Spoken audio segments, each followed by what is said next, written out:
जब हमारी हिम्मत टूट रही होती है उस समय हमें तनाव बहुत होता है। दिमाग का सीधा संबंध हमारे पाचन तंत्र से होता है। हमारा पाचन तंत्र खराब ना हो इसके लिए हमें फल और हल्का आहार लेना चाहिए ताकि तनाव ज़्यादा ना बढ़े। दूसरी बात, हमें योग भी करना चाहिए। तीसरी बात, हमें किसी शांत जगह पर बैठकर लक्ष्य को लिखना चाहिए जिसको प्राप्त करने में हमारी हिम्मत टूट रही है। इसके बाद उस लक्ष्य को प्राप्त करने की विधि लिखनी चाहिए। जब हम ऐसा करते हैं तब हमें लक्ष्य को प्राप्त करने में जो भूल हो रही है उसका ज्ञान प्राप्त होता है।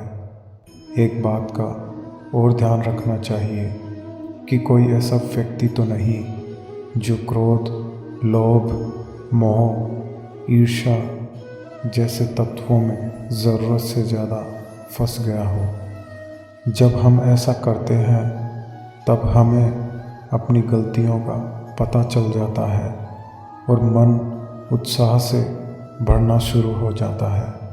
कई बार जीवन में खुद से आत्मविश्वास उठ जाता है। लोग डिप्रेशन में चले जाते हैं, लोग अपना हौसला खो देते हैं। कभी कभी इंसान के जीवन में ऐसी स्थिति आ जाती है, लेकिन वजह कोई भी हो, ये बात आजकल आम हो गई है कि हर इंसान अपना पेशेंस जल्दी खो देता है, चाहे वह कोई भी फील्ड का हो। अब मैं क्या करूं, मैं कुछ नहीं कर सकता, ऐसी बात करने लगता है। सबसे पहले आपको अपने ऊपर नियंत्रण रखकर ये दिमाग से हटाना पड़ेगा कि मैं बेकार हो चुका हूँ या मुझ में हिम्मत नहीं है। जब तक हमारे पास 1 रुपया भी है हम अमीर हैं। आप 1 रुपये को देखिए और अपने आप को धन्य समझिए कि ये मेरे पास है और इसको बढ़ाने की सोचिए कि मैं कैसे इसको 2 करूं। फिर आपको भगवान ने दिमाग दिया है, 2 हाथ 2 पैर दिए हैं। आप मेहनत कर सकते हैं, कुछ भी कमा सकते हैं। अपने से नीचे के लोगों की स्थिति देखें, हमेशा ये बात दिमाग में रखें कि मैं उनसे बहुत अच्छी स्थिति में हूँ। देखिए आपकी हिम्मत और हौसला दोनों लौट कर आएंगे। और कभी गलत काम करने की ना सोचें, हमेशा ईमानदारी का रास्ता अपनाएं। सही ढंग से कमाया हुआ पैसा चाहे कम हो लेकिन दिल को सुकून देता है। इसके विपरीत गलत कामों से कमाया धन डर, अपमान, अशांति को जन्म देता है। अब हम ये समझते हैं कि हिम्मत टूटने का कारण क्या है। पहला कारण, जब हम किसी लक्ष्य को प्राप्त करने के लिए काम करते हैं तब हम ना तो स्पष्ट रूप से अपने लक्ष्य को लिखते हैं, ना ही उसे प्राप्त करने की नीति को लिखते हैं, जिसके कारण कई छोटी छोटी गलतियां हो जाती हैं। जब हम लक्ष्य के करीब पहुंचते हैं ये गलतियां एक बड़ी गलती का रूप लेती है। उस समय हमारा मन उत्साहित अवस्था में होता है और गलतियों को नहीं पकड़ पाता और उत्साह धीरे धीरे निराशा में बदल जाता है।